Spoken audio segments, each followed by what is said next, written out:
Martin, it's great to see you. Thank you very much indeed, Jason. And thank you for agreeing. Closer than you normally are. Yes, quite. And thank you so much for agreeing to talk, for us to have a chat about everything, really. When we're working in orchestra together, we get very rare opportunities to sit and talk, really, or it might be snatched conversations. Right. And when we do, we realise there's so much to talk about anyway. Yeah, so exactly. Yeah.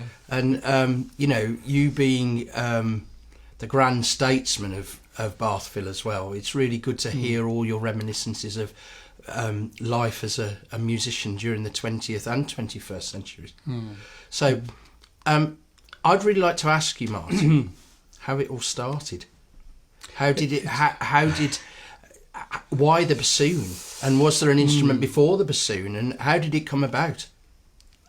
It came about really from my father. I mean, completely from my father's side. He was a Beethoven freak, and the music room at home was like a shrine to Beethoven, with etchings and busts and 6 different editions of the Beethoven sonata, piano sonatas. And he also played organ.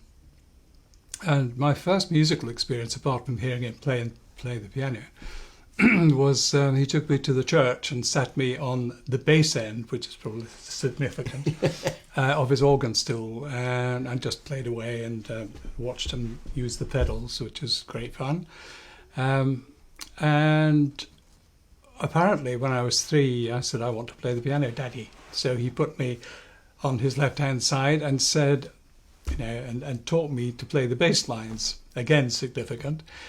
So I played all the pedal parts right down the octave on the piano.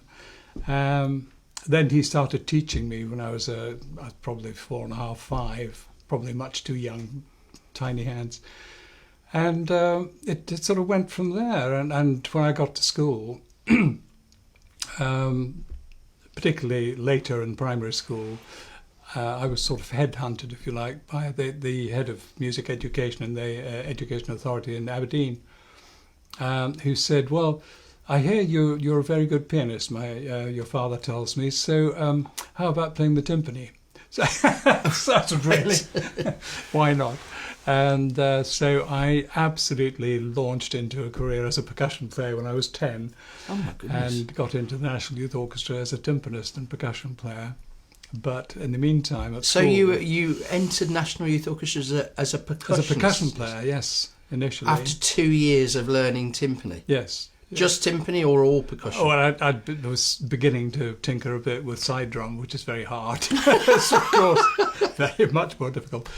But at school, when I went to past 11 plus and went to Aberdeen Grammar School, the headmaster came in one day and he said, now, I know some of you boys would like to play musical instruments, and I've got Mr. Norris here who's going to tell you what's available. He was the head music master. And Norris came up and said, right, anyone? And I put my hand up and said, French horn, please, sir. And he said, oh, what a shame, Gat, what a shame. It went to the boy in the last class. So, but for a quarter of an hour, I would have been a French horn player. And then he said, what about a bassoon? And I had no idea what a bassoon was. So I took this box home.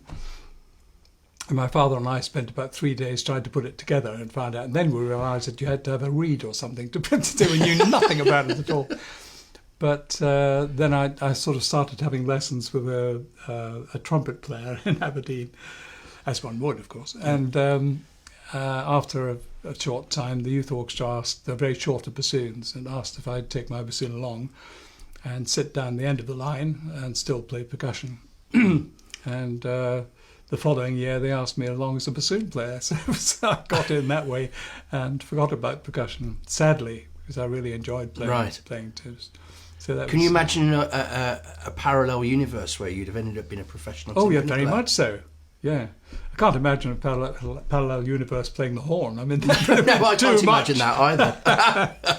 Yeah. And so, can you remember the first time that you ever heard an orchestra play live? I was carried out screaming. Yes, that was my father took me to music hall in Aberdeen. It was the Scottish Orchestra, and they were playing the Oberon Overture. and a nice quiet introduction. And then With a there's solo some horn. Yeah, solo horn, indeed. And then there was this big chord, fortissimo, and I was carried out screaming. My father couldn't contain me, so he carried me. That was my first experience of an orchestra. And okay, I'll rephrase the question. When did you fall in love with the orchestral sound? When you were in youth orchestra? No, long before that. My father used to buy me for Christmas presents these old records, 78 records, and I think the first one was Semiramis of all things, and then César Franck Symphony. There were various other things, Beethoven, of course, endless Beethoven discs, and then then I suppose I went to quite a few of the Scottish orchestra. They had a regular series in Aberdeen, monthly series, and I was taken to the National Youth Orchestra. Came when I was 10 or 11, I think. The National Youth Orchestra came to Aberdeen, and I was taken along to a day of rehearsal there. And they were doing Semiramis, Brahms 4, and that was it. Brahms 4 just completely finished me. That was it. That was my life from there.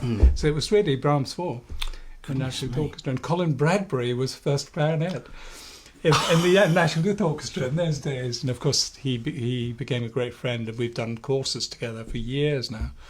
But that was a great... And behind all that, underpinning everything, was John Dalby, who was the head of music in the Aberdeen Education Authority. And also he happened to be assistant to Ruth Railton in the National Youth Orchestra. But he was a big influence, big man. Goodness. Great.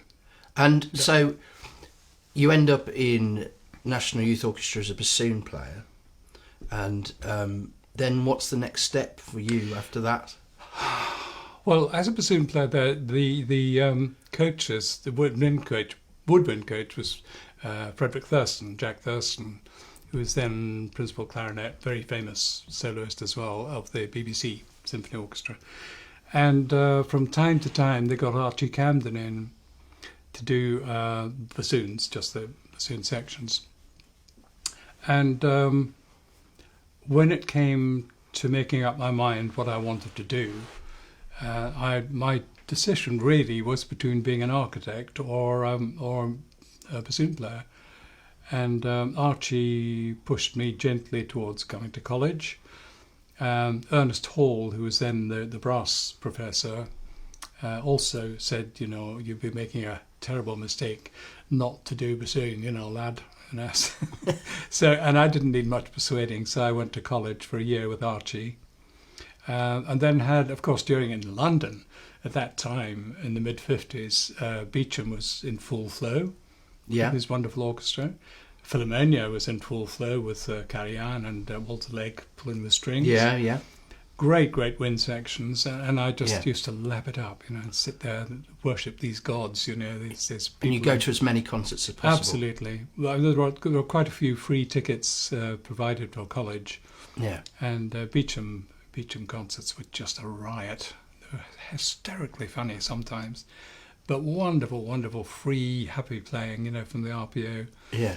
In those days, and then I did national service in the Royal Signals up in Catterick, during which time, of course, we took all the opportunities to get down to Leeds, hitchhike down to Leeds Town Hall to hear Concertgebouw and Vienna Phil, and when they came, and in my barrack room of 8 people, there were 4 who finished up in the LSO. So we were all college boys having a 2-year gap from college to do our national service. Just going back to when you were at Royal College or Royal Academy? Royal College. When you were at Royal College, can you remember, I guess, when you're at music college or when you have a seminal moment where you play a piece and it just changes or opens the doors to everything? Did you have a moment like that at college where you played in an orchestra or you played a piece and it was... Most of those moments happened in Wind Rep, with Ernie Hall conducting, and he used to do a lot of Wagner. Right. And I'd never been exposed to any Wagner, really, apart from the usual overtures, Tannhäuser and the Dutchman. But one day he brought in part of the Gotterdammerung, the funeral march, and that really knocked me sideways. But the initial impact of Brahms 4 with the youth orchestra was enough to make everything else. And Brahms 4 open is up. still... In fact, funnily enough, I was doing a recording session somewhere in London, and we had an evening rehearsal in Southwark, following on... This is when I was in the LSO.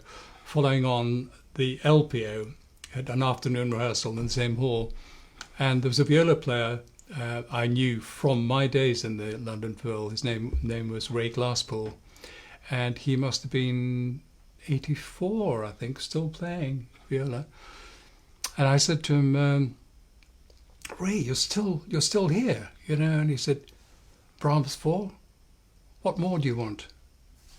I mean, that was his answer to why I'm still playing viola. So Brahms 4 was responsible for a lot, really. But that Wagner, Gotterdammerung, was really, really terrific. And when did at that time as well? I mean, we've talked a bit just about your orchestral playing, the starts of your orchestral playing, but you've also got a deep love of chamber music as well. Oh yes. Did that come about as a result of being at college, or was that a love right from the word go as well? There wasn't that much to do in Aberdeen, although there were some very, very good players. Nobody ever got the chamber music scene going, really. It was a case of just getting better on your instrument, playing in orchestras and school orchestras and so on. And even the youth orchestra, there wasn't time. It was such a concentrated time, youth orchestra. So it was after I went in... Well, actually, in the army, there were quite a few good players. We did a bit of chamber music, playing in officers' club and things. But I suppose once I got into the LPO, some of the principals wanted to do wind quintets.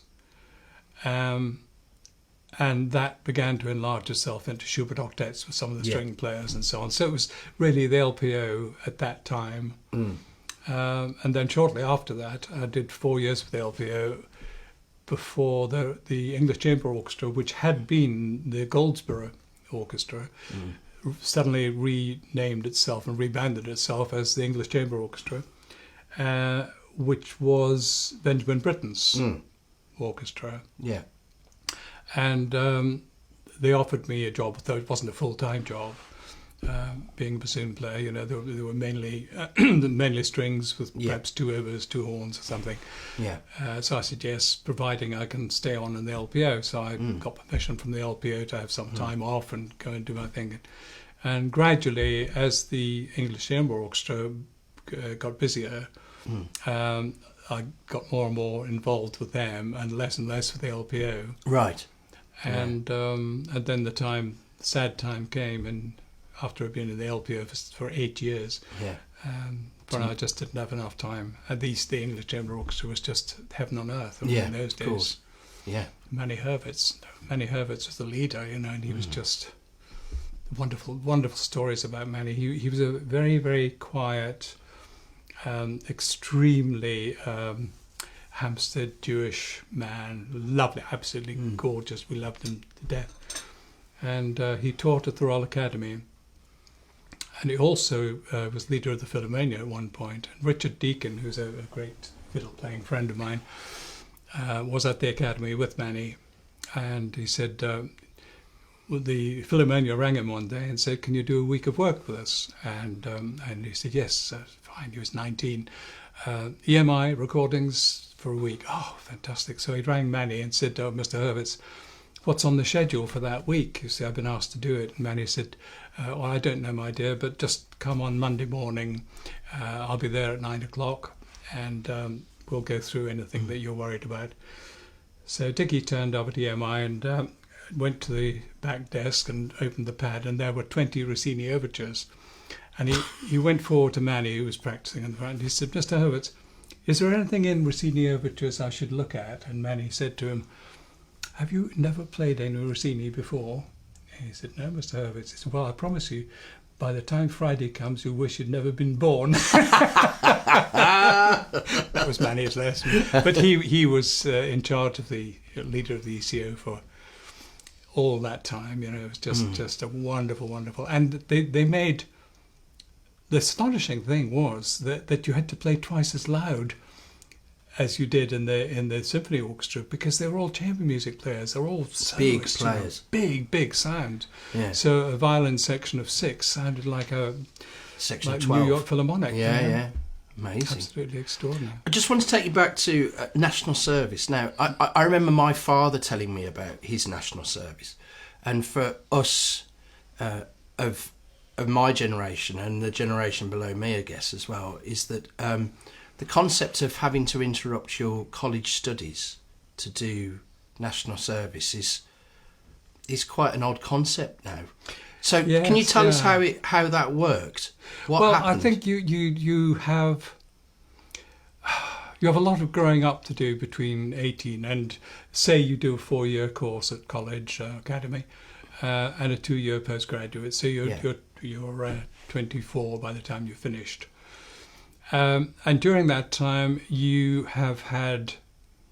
pretty channeled when you're at college. You know, you're channeled into getting better.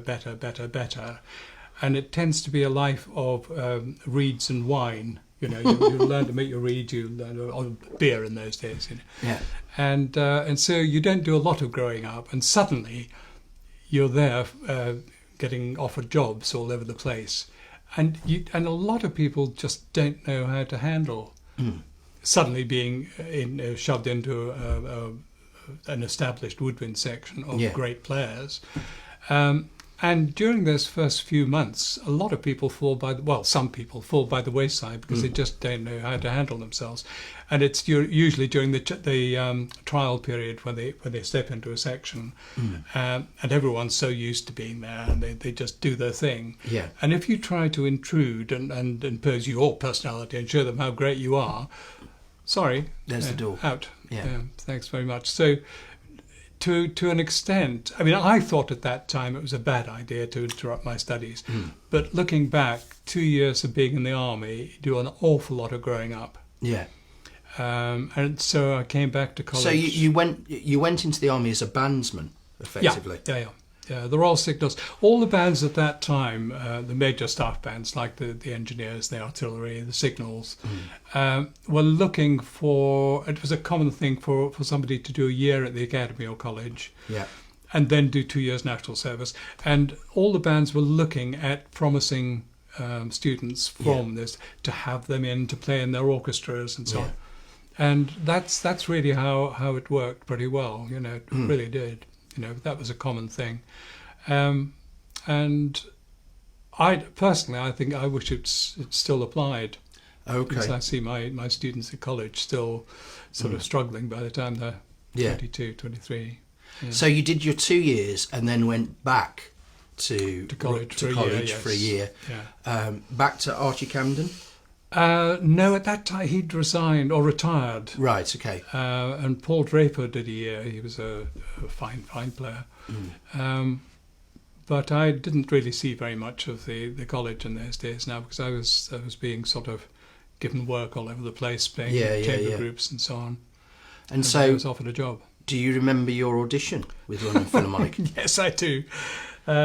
Throughout all my career of life, really, Roger Bernstein has been my mentor. Right. And he was in his postgraduate year when I went as a first year at college.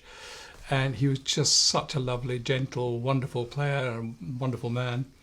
And in fact, I followed him into every job I've had, apart from the ECO. And he rang me one day and said, have you ever thought about auditioning for the LPO job, because I'm leaving and I'm going to the Philharmonia?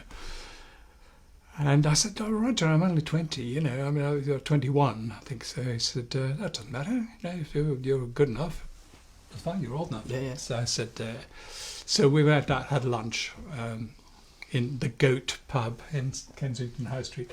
And he told me all about the job and what would be required if I auditioned and so on.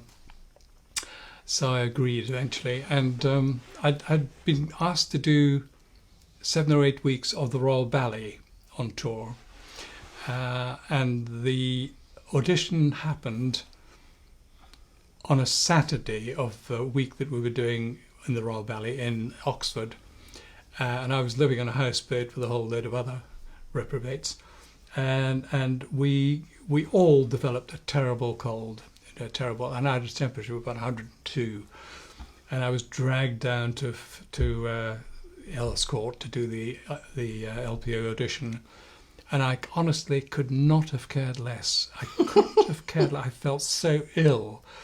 And Roger sort of went through some stuff with me and played second to some of my things in there. And I got a trial right away. And if I'd been well, I would have been so nervous. I would have been terrible. Anyway, that's how I got the LPO job. I was on trial for 3 months and then got the job. And do you remember who the other principals were in the woodwind section? Yes, LPO I then? certainly do. Neil Black, the oboist, was first oboe. David Sandman, first flute, shortly after replaced by Richard Aideney. John McCaw, bless him, one of my favourite clarinets of all time. He sadly died a couple of years back.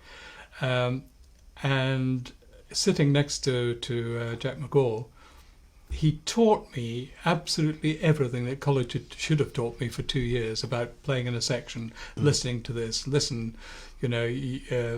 he kept saying, we must remember we're not plumbers. We don't just stick this bit in here. The most important thing is listening to that, in tune with that, where you stand in the chord, whether you stand out, whether you support, whether you match the sound, use your sound to colour an oboe sound, use your sound to give a penetration to the clarinet sound, all that sort of thing, I went to live with them for a while.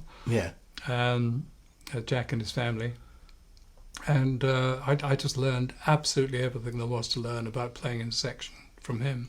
And who was music director at LPO at that time? At that time it was William Steinberg, who was also the Pittsburgh conductor, very, very American German. And actually, the biggest mistake I ever made in the festival hall was a massive squeak, because I lost my temper. Oh, I did, yes. And because he'd said we'd done Tchaikovsky 4 in 3 different places, I think Hastings, Eastbourne, Folkestone, and then the festival hall. And in the festival hall rehearsal, he said, Mr. Gatt, he said, it'd be... this is very nice. Could it be a bit more American? Like the dragon. I thought, American? Russian music? American? Come on. And I lost my temper. I went, went all over the place. I have never lost my temper with a conductor since. You'll be happy to know. No, I'm delighted to hear that, Martin, and may long that to continue as well. And now, is it with the LPO as well? Did you do your first right spring? I did indeed, yes. I'll never forget that. It was John Pritchard, who was one of my all-time favourite conductors. Wonderful, wonderful man. Very lazy man, but to tell you a story. Right string. He made it so easy. He just smiled and said, "You played your way." I don't know what my way is. I've never done it before. Oh, you'll love it. You'll love it.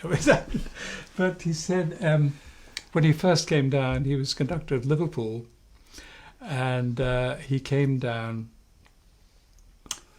and they were looking for a house, and they found somewhere in Kentish Town.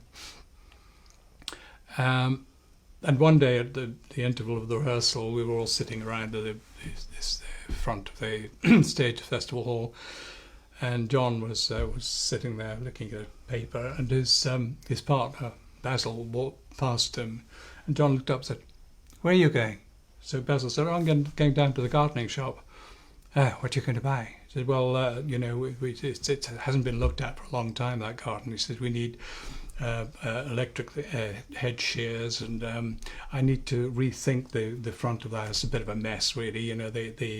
Whether to have shingle or re-turf the whole lawn or go around the back, and I need all the motorised equipment. I need a hoe, electric sit-on mower. It's a big patch of grass. Need some grass seed, some returfing, of course, some outbuildings. Need to find out, plan the greenhouse, and need all the things like hoe and a rake and a spade and all the. And he said, "Well, I'm there. Can I get you?" He said, "Yeah, get me a bloody deck chair." And that's why we loved it. But not only that, but he never struck a bad tempo, ever. We used to do Glyndebourne with him, and he did the Mozart operas, the Richard Strauss opera. Every tempo John struck, it was just Spot on. perfect. It was just wonderful. Oh, and he said one day, we had just so many John stories. We did a 6-week world tour with Sargent and John, and almost every night there was a reception and talks, and Sargent always gave the first speech. And he used to cover absolutely everything. Thank this person, thank that organisation, the sponsors for this. And John always found something, and I should really nettled Sargent that John could always find somebody to thank.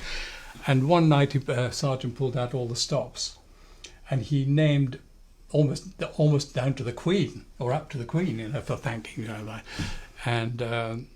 And John stood up and said, "I think of all the things Sir Malcolm has said, I totally agree, but one group of people that the orchestra could never, ever do without, and of course it's the one group of people Sargent would never have thought of," he said, "our principal players." Now, how about that? Goodness me. And Sargent would never have ever given any of the orchestra that sort of Really? praise. Oh, no. But John was our principal players. He said, and I'll tell you why. And we were all sitting there, and he said, "I'll tell you why. Because all conductors have failed at something first. I'm a failed harpsichord player. Sir Malcolm, if I may say so, is a failed organist. Colin is a failed clarinet player. Sir John, a failed cellist. I said, you just name me one conductor who hasn't failed at something." And somebody said, "What about Silvestri?" And he said, "Oh, he's a failed Romanian." it was that sort of quick wit, just lovely. We loved him. So you were in London Philharmonic for 8 years. 8 years, yeah. And then at that time as well, 4 years in, you started playing with English Chamber Orchestra. You were one of the founding members of English Chamber Orchestra once it rebranded. Yeah. And it remind me where it rebranded from? The Goldsborough Orchestra. That's right, yeah. And the players there was Peter Graham as first oboe, Thea King, the clarinet. Oh, goodness. Ivor James was the first horn. That's going back a bit. And so as it gradually expanded and became, it was Ben Britten's orchestra, of course. Yeah. So he used, long before Snape was built, of course, all the chamber concerts used to happen in the Jubilee Theatre in Aldborough. I remember asking John Shirley Quirk this exact, sorry about the name drop, but as I used to work with John's late... his wife with Terry, I used to see John a lot, and I remember asking John this question. I'm going to ask you the same question. Can you remember the first time you met Benjamin Britten? Yes. Tell us about that, Martin. Absolutely. I was booked to do Albert Herring, which is, as you well know, one of the chamber operas. Yeah. And as a member of English Chamber. As a member of the English Chamber Orchestra, it was a very small group. It's a 13-piece orchestra. Yeah. And it was a week in actually it was more than a week. It was, I think, 3 weeks in the Jubilee Hall in Aldborough. And I was terrified. And Peter, of course, Peter Pierce was doing the main part, Albert Herring, with Ben conducting. And I was introduced to Ben, and he said, and I said, I hope I'm right in thinking, but you don't like to be called Mr. Britten. And he said, "Certainly not, my dear, certainly not. Always Ben. It has to be Ben." I said, "Yeah, of course, thank you, Ben." He said, "I'm very pleased to see you. Please." We sat down and recorded the thing as well. At the same time, we did some sessions during the days and then evening performances. And I couldn't believe how this famous man, this famous composer, was so gentle and quietly spoken, and shy, really. Very, very humble and shy, and in some ways not at all humble, because he realised his worth, but he was very modest about the whole thing. Yeah. And and when you got a smile from him, it was like the sun coming out. He was just amazing, absolutely amazing. And one of the great conductors, although his stick technique, he would have said, was non-existent. Oh, really? It was completely clear whatever he did. And it was extraordinary. Yeah, it's extraordinary. It was a sort of a sideways beat, and it was so clear. And he made wonderful music. And not only of his own music, but obviously he was very loved Mozart, Schubert.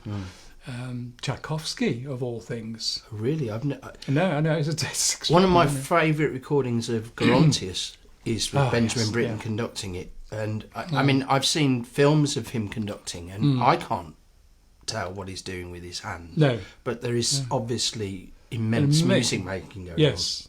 Amazing. He was one of the conductors who wanted the orchestra, no matter what size, he wanted the orchestra to play like a string quartet. So very, very close-knit, always sitting where you could hear the next person or the person furthest away for your balance and to sort out, rather like Celibidache we'll probably talk about later. Yeah. His whole approach was you must play like chamber music. But and actually the more conducting I do, the more that actually becomes relevant. I mean, we've just done a concert together a couple of days ago where you've got simply the one player, and that the case in point is you and the pianist, and the solo pianist. And I'm starting to think that orchestras is just chamber music, really, and it's just about listening. Yeah, and I'm sure that the great, great, great orchestras, that's where their power is. That's where the powerhouse is just being able to listen to each other and know the repertoire and know what to do in certain scenarios. Yeah, that's right. I often say, and one very good case in point is the third movement of Tchaikovsky 5. Yeah. And my students do these excerpts, and I said, well, what else is playing here? And if they say no, then they're out the door. Got to go and listen to it. Got to go and listen to it first. You can't play that excerpt unless you know who's playing with you, and it's an oboe, an octave apart. Therefore, what sort of sound do you produce to support an oboe if you're playing in unison? Yeah. Do you round the sound, or do you make it more direct, or do you play louder, or do you play quieter, or what do you do? Yeah. And you can't tell that unless you listen. No. For a start, I mean, not every oboe player is the same. Obviously. No. Some oboe players are really quite focused and bright. Yeah. In which case you have to play with that sort of sound to give a bit of roundness and warmth to the sound, and then the next solo is with the clarinet low down in unison, not an octave apart. Yeah. So then you change your sound into a more focused sound to give the clarinet more core to its sound. So the clarinet will then produce a nice roundness to your sound, and that's how great orchestras work. Yeah. And of course, I mean, to produce that new tone quality, that new timbre, you've got to prepare it mentally before you play it. So you've got to know that in a bar's time, an oboe's coming up. Yes. Yeah. And I'm going to play in unison with that oboe or with that clarinet or whatever it is. Yeah. But if the whole woodwind section works like that, then it makes it a sort of exploration rather than a thing that happens. It's suddenly explore this sound, you do this, that, and the other, and that's the joy of playing. I mean, being a bassoon player, it could be like being a plumber. You stick your bit in there and it works, and then stick a bit. Well, what a life to lead, Well, you're not creating anything. No, quite. So, and you're creating things in an extraordinarily subtle way. Yeah. And actually, the audience member, whether it's in chamber music or in full orchestra, gets the full effect of that. Yeah. And when you've got a team of 60 people or 70 people being able to do that together, then the magic happens. Incredibly powerful, yeah. I was thinking the other night, I think I said earlier, that it's very difficult in the Forum, the situation we were. It's very hard to play chamber music with the piano because you can't really hear it. So we're so reliant on some sort of, in a way, an approximation of what she's doing through you to the rest of us. And that's not by any means an ideal situation, but I don't see what else we can do. I mean, the festival hall's even worse. So I'm glad you're making those. I'm glad you're making those observations with our general manager sat in the corner of the room. So, you spent how many years with English Chamber Orchestra? ECO, I was there until Ben died in '76. Around about the same time as Danny Barenboim went to Paris to take over Paris. You were working with Barenboim through that period too? And Leppard, wasn't it, as well? Ray Leppard, yeah. Danny came in 64, I think, and started doing his conducting and playing Mozart piano concertos from the piano, and that was the first time we'd done that. And it opened a whole new avenue for the ECO, because we went over the world playing Mozart cycles with Barenboim, and that was just quite extraordinary, because he never played anything the same way twice. It was all immediate sort of creative playing, so that made it a wonderful chamber orchestra thing. And he was a family member. He was a member of the ECO family. Oh, okay. He never ever felt that he moved away, and he would come round at the interval of concerts and say, "Who's coming out for dinner?" Right. But you've got head of EMI, you've got this, that. Sodom, or whatever. Excuse me. To hell with them, I want to have. And this is the time he was married to Jackie. They got married, yes, during that time, and my wife Liz spent a lot of time with Jackie, because she, even if she wasn't playing, she'd go on tours. Oh, okay. With Danny, and Liz occasionally came with me as well. So Liz and Jackie used to go off a lot together and to go shopping. She's a nightmare with Jackie. She never knew what money was. She'd go to Italy and spend about 5,000 quid on a dress. So, I didn't realise this. But that was great times. And we thought it was all like that. There was Ben one day, Danny the next, Ray Leppard the next, and it was just extraordinary. I read about those times in British music making, and it seems to be almost like a golden age. Yes. Oh, it was. It was completely. And it's before the it's supposed to be Progress, CDs, big Progress. But pre-CDs, they produced players with flair, with imagination, with no fear. No fear. But you'd go in there and you'd try things. You'd really go for it in a big way. Horn players would lift the bell and smash it out and all that. And it made for very exciting playing. And then CDs came in and everyone heard perfection all the time. Yes. So the playing sort of narrowed down into a safe, much more safe space, really. And it could never happen again, that area, obviously. And was this the time as well, or is this post you being involved with Barry Tuckwell's ensemble? It was pre.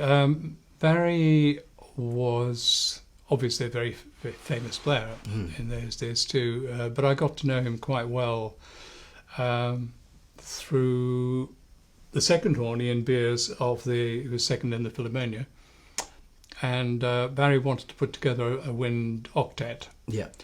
So he rang me and said, what do you feel about this? And I said, well, great, lovely. And it proved to be, we did a few tours and what have you, but it proved to be a rather unwieldy lot. It was very difficult to get because people were coming from the various orchestras, and orchestras didn't particularly like it. And some orchestras would say, well, we've got Klemperer, or we've got Abado, or we've got this, that and the other. So you can't be off that. So there are a lot of depths all the time. And then Barry rang me one night and said, what do you think about forming a real wind quintet? I mean, a real wind quintet of people that we really all love. And I said, yeah, it's a great idea. He said, well, bring Liz around and we'll have dinner and have a chat about it. So by that time I was in the LSO. No, I wasn't. Sorry, the late 70s before I joined the LSO, 76 or something. And Barry said, well, I think the only way to form a really successful chamber group is two of you put your heads together and choose one of the other instruments whom you absolutely love. Yeah. So what do you think? And I said, well, really, right away, Jimmy Galway. And Barry said, I couldn't agree more. Jimmy had just gone to the LSO. Just gone to the LSO for a year. Right. From the Royal Phil. So we got Jimmy around and went out and had a drink with him. And he said, well, he thought Derek Wickens, the oboist and the Royal Phil he'd sat next to for ages. So we got Derek together, with four of us together, and we chose Jack Brymer as our clarinet. So the five of us got together and we started. That's quite a good wind ensemble, It's not bad. We had a lot of fun for 20 years, So we did loads and loads of tours. Right. I mean, world tours. I remember one fantastic tour of Australia and New Zealand. Absolutely fabulous. But we used to tour a lot in Italy because Barry had a big Silla connection and a big agent in Italy, in Milan. So that was really some of the best chamber music. But out of that came recordings with just three of us did the Schubert Octet with the Cleveland Quartet and Tom Martin bass. We did some recording with John Ogden, I was telling you about earlier. Yeah. Mozart Piano and Wind. We did some Mozart Sinfonia Concertantes with the English Chamber Orchestra and so on. Yeah. So various groups of from the quintet as well. But it was a very, very happy crowd. Yes. And did you commission pieces to be written for you too? We commissioned one by Previn. Oh, really? Andre said he would write a quintet for us, and it got nearer and nearer to the premiere, and Andre, the piece had never arrived. And I think about a week before the concert, Andre phoned Barry up and said, I'm really sorry, we've just had terrible fire and all the music's been burnt. That sounds like the dog's eating my homework. Yes, Andre, yes. Various people, God, if I start mentioning one, the people like Ligeti and what have you. Oh, did he write the Bagatelles for you? No, he revised it because we said that the way it was written, the last movement was written so badly, it was rhythmically impossible, absolutely impossible to get together. So we'd rewritten it so that the rhythm was exactly the same, but very easy to follow, Right. And so he wrote this adaptation of it. And Ligeti was fine with that? Yeah, absolutely. Oh, fine. I had words with him one day about he wrote 10 pieces for wind quintet as well. And the last movement, we did it in the festival hall, the last movement is a bassoon variation. And right at the end it says, here there will be complete silence while the bassoon player thinks. Is that all? Said Alice. That's all, said Humpty. What? And I read this out to the lads, but before the rehearsal, I said, it's very no. And I sort of finished my last note. But sat there, I looked at Tuckwell and he was going.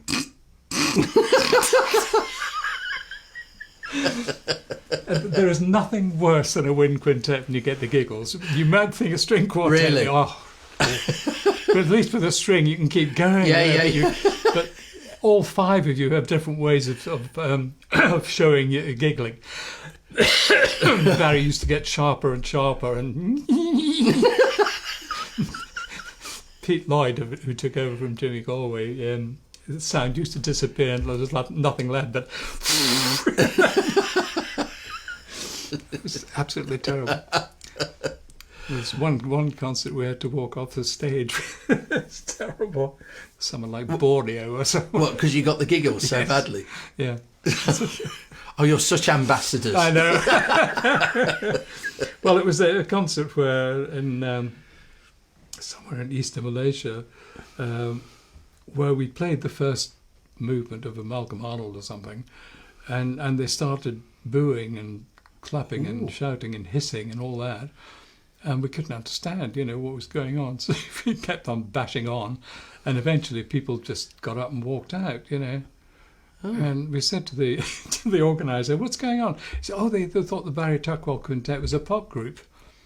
So they'd gone to a pop concert and found us playing Malcolm Arnold. Oh, that's fantastic. Oh, dear. Great stuff. Anyway, that was the Tuckwell. So LSO comes about. How did that come about? What made you? Roger Bernstinkle. Right. Okay. Roger rang one day and said, "Do you fancy the job?" And I said, "Well, what are you off to do?" And he said, "I've just been offered the Suisse Romande principal job." So he said, "I think everyone in the LSO knows you, but." Said, "Do you want to?" He said, "Don't do an audition or anything. Just send up a few recordings, CDs of that," which I did. And then Tony Camden rang and said, "Well, I don't know if you are happy about being in the band, but you'd like to come on tour with us 2 or 3 weeks in Mexico." Right? And just see whether you like it. We like you, and you fit in, and everything else. So we did, and got the job that way. So it wasn't a formal audition scenario, not no. at all. No, at that time. I mean, now, as I was saying earlier, when I left, 20 years later, there were 575 applications for my job. But at that time.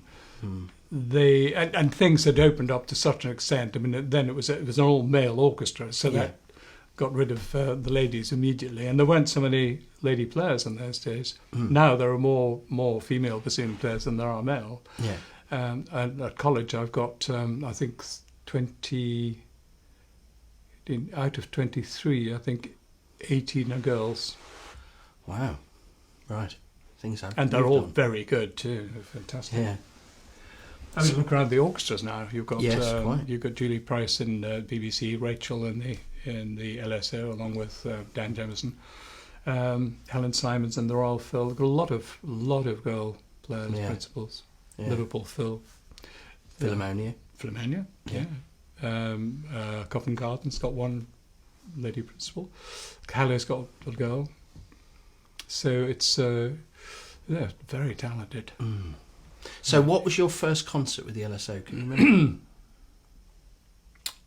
Oh, God. I think it might have been Shostakovich 5 with Previn.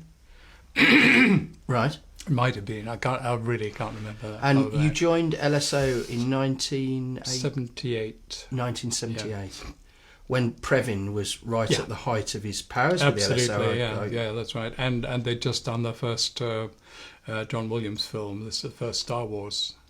They'd just done that before you arrived? They did half of the Star Wars before I arrived, and I did the second half of the first film. The very first movie? Very first one, yes, yeah. And I had a lovely story, actually. I think I was telling Sven the other day. Our 8-year-old grandson had just been doing, this term at school, they'd done Stone Age, fossils, and he came home the other day and said, "What do you know about Rosie Parks?" I said, he said, "Yes, I'll tell you all about her. She was the black lady who wouldn't stand up and give her seat to a white person." I said, "Yeah, oh yeah." And Liz said, "I don't know when she died." And Finlay said, "Oh, she died in 2005 when the first Harry Potter film was made."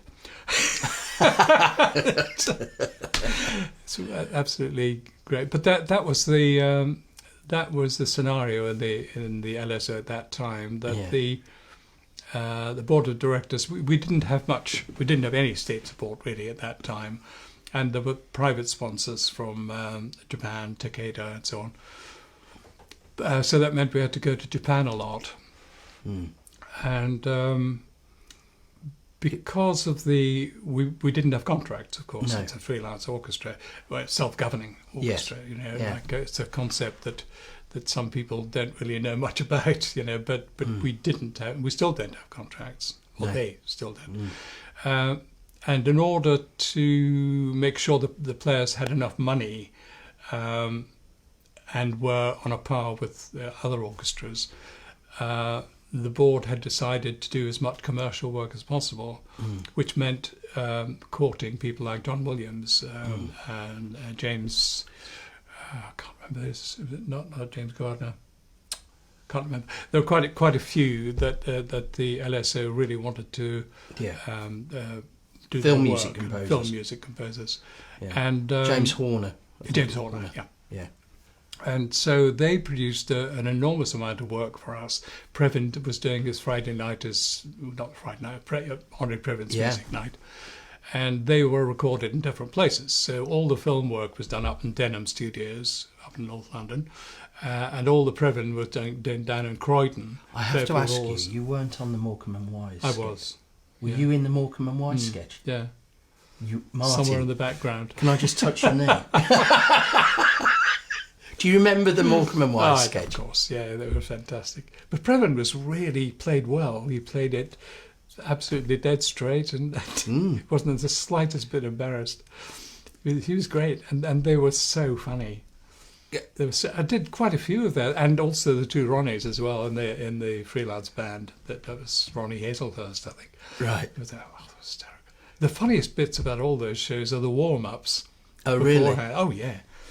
And the two Ronnies, Ronnie Corbett used to warm the audience up. Ronnie Barker would be very quietly sitting in the background, but Corbett had the audience screaming with laughter. And then they'd go on air, and everyone was nicely warmed up. Anyway, that was... That's you were in that sketch. Yeah. That's sort of the... Yeah. It's everyone knows that. Yes, quite. But Previn was something else. He was so quick-witted. Yeah. He told us one night that he'd been asked when he was 15. He'd been asked to go and play for George Zell, the piano, and he was not in the slightest bit worried about Zell. He was a terrifying man, and Zell walked in and said, "What are you going to play?" He said, well, I said to him, Schumann. So, play. He said, I looked around, there wasn't a piano in the room. He said, where's the piano? He said, play on the table. So he said, I sat and I started playing, and he said to me, it's too loud. And I said to him, oh, it's all right on my table at home. Out. But he was that sort of quick, just extraordinary. And the orchestra loved him because he wouldn't take anything from any of the lads, really immediately spotted a bit of nonsense going on, he said, come on, guys, and just like amazing. That. Yeah, great control over them. And so when you arrived in the LSO, who were the wind principals when you arrived? It was, flutes were William Bennett and Peter Lloyd. The oboes were Roger Lord and Tony Camden. Clarinets were Jack Brymer and Roy Jowett, and bassoons were myself and Bob Borton. That's quite a good So section. the first horn really? was Barry Tugwell. And was Maurice Murphy then? He had just joined. He came about 3 months before me. In fact, we did our first tour together in Mexico. And that's how they persuaded both of us to. Oh, really? Morris You joined at the same time? Yeah. Yeah. Morris was something else. And John Williams, I've watched John Williams talk about his relationship with the LSO, and he said for him it was three things. It was the string sound, the wind sound, and Maurice Murphy. And Morris, yeah. And that's what cemented his relationship with John. Well, he wrote all the scores with of Morris and Ryan, old big trumpet solos. Morris was probably one of the two or three greatest instrumentalists I've ever played with. Yeah, he was just phenomenal and such a lovely, lovely guy. I met him once, and it was when our principal trumpet player Gavin. Came in and did some work with stuff, was bumping for Morris, and I found him. I was completely in awe of him. Found him a totally charming. Oh, it's wonderful, and funny. Yeah, really funny. When I was telling a story earlier about John Ogden's last recording sessions, where it was proving very difficult to get things together, and it was maybe an acoustical thing as well as everything else. But we did rack 2 in the afternoon, rack 1 in the evening, and the producer Jimmy Burnett had to keep coming out and saying, John, that's absolutely lovely. Could you just slow that bar up a little bit to catch the strings there, so the strings can catch you? Yeah. John was a lovely man, wonderful player, and so there were just so many cuts and little bits and pieces. And in the evening, Royce Despensky was conducting, and in the evening, Jimmy Burnett came out and said, John, could we do this bit again, just that bar there, and I'll put that down. Yeah. So he went back and said, take 375, and Morris said, excuse me. And Royce Despensky looked up and said, yes, Morris. He said, is this record coming out in kit form? And that was Morris. Another evening, we're in Daytona Beach in a concert, and the lights went out, and there was dead silence, and Morris's voice saying, "Bad play, stop light."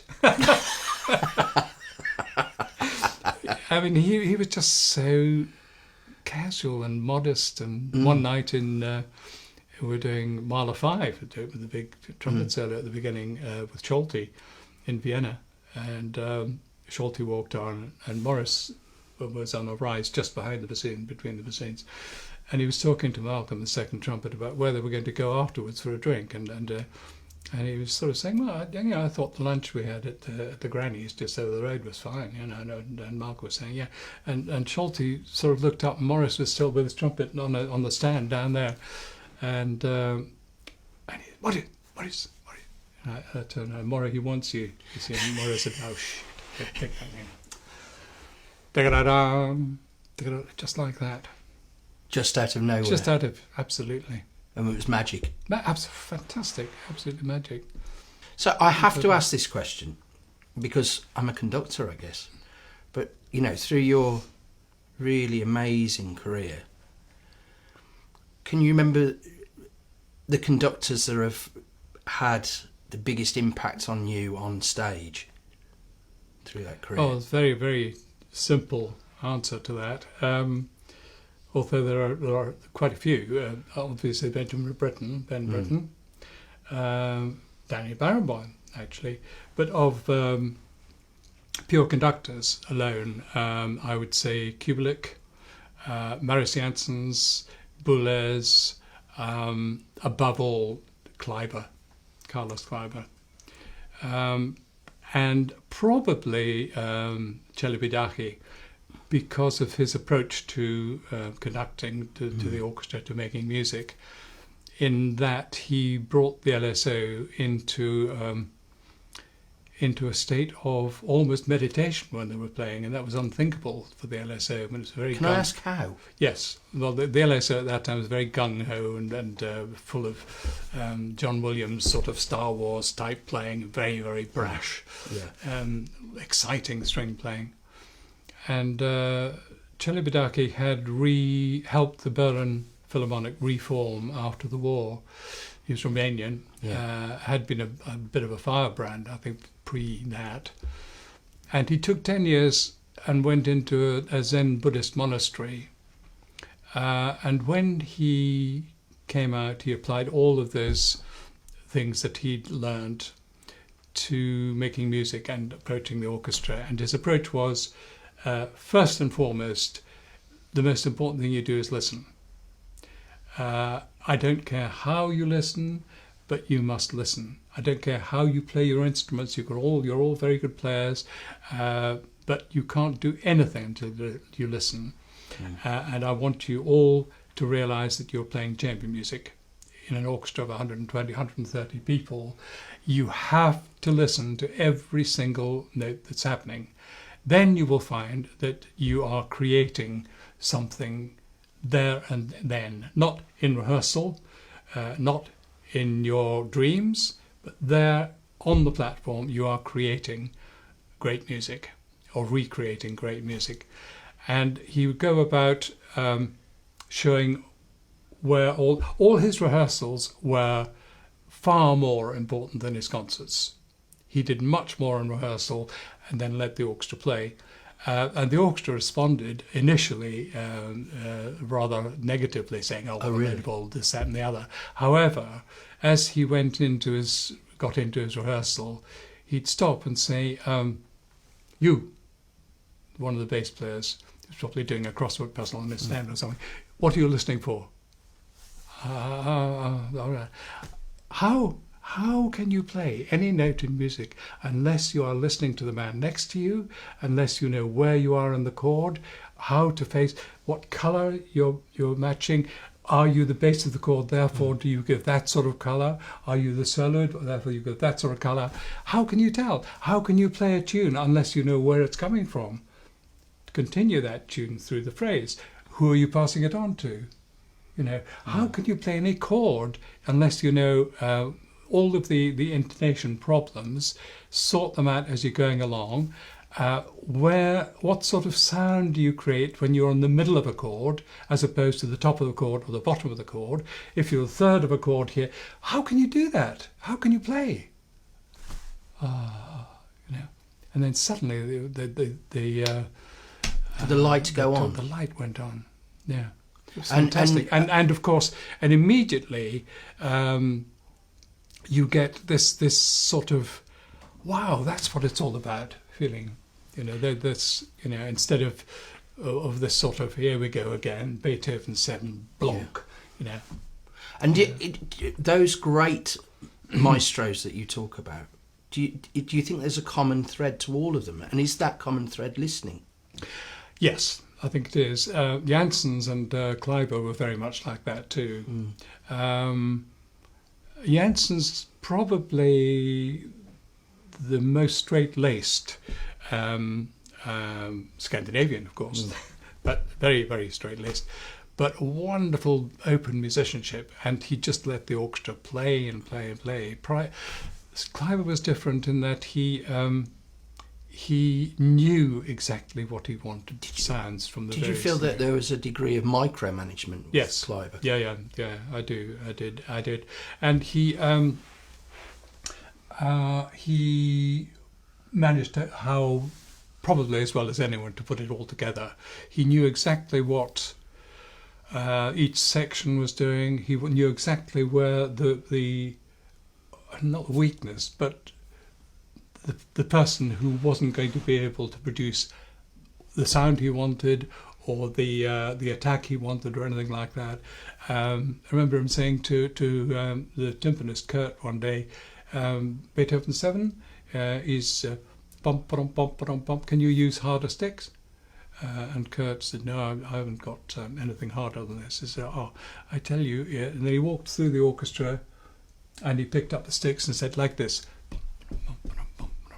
And of course, enormous cheers from the band. And then he went back. He said, "It's not a big deal. I used to play timpani for my father in the Vienna State Opera."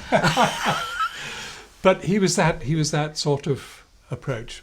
Yeah. One of the boys up to a certain point, but such respect. Yeah.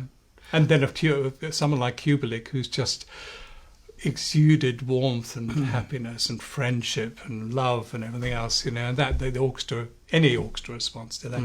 But I must say at this point, and it's not because you're here, the reason that I love playing in Bathville is, and take note, is that you love your music, and you, above all, you want to make music with us, you know, and that is the number one priority for my relationship with the conductor, that they want to bring you into their musical world and play. So thank you for that. Well, bless you, Martin. Yeah. I mean, I love the atmosphere that we have in the orchestra, yes, and it's very collegiate and very happy. Yes, it is. And if it's any other way, then I'm not really interested.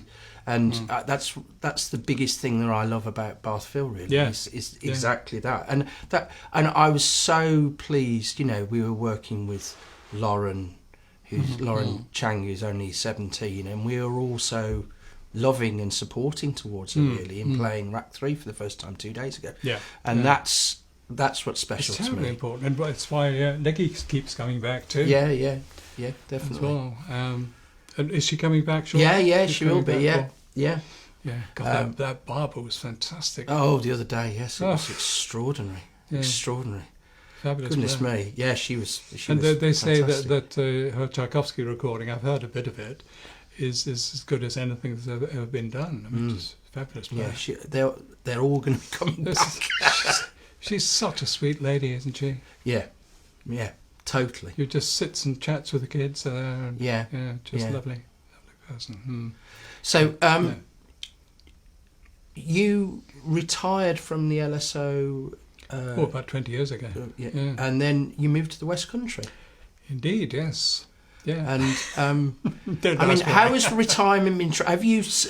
I don't think that you've. I think you've speeded up rather than slowed down. Actually. Well, I think the first thing. I mean, I love playing anyway, and as long as I can physically do it, I'd like to go on. But there's a local oboe player in Wells. Rang me just short after I'd arrived, and she said, This is Jane. Yes, and she had a wind quintet going, but she didn't get on well with the bassoon. Would I be interested? And of course, and the rest is history. I've been playing with them ever since, and joined by Colin Parr of the Birmingham CBSO. Well, one of our first experiences together, Martin, I remember it so vividly, it was doing Mahler 4 in a chamber arrangement. Oh, yes, Mahler yes, 4 yes, with yes, you yeah. and Colin. Yes. Now, Colin's very special to me because I grew up listening to his sound. I grew up with his sound in my ears, Yes, yeah. having skived off school endlessly to go and watch CBSO rehearse, A magnificent sound, isn't it? glorious. Yeah. And so, the combination of you two doing Mahler 4 with both of you was just one of those pinch myself moments. Yeah, I know. But he's still going strong. He did a recording of John Ireland the other day. With Margaret, my pianist. Yeah. And we do lots of recordings and CDs and what have you. And I teaching has become a big part of your life now as well, yes, isn't it? I do every 2 days a week up in the Royal College. Yeah.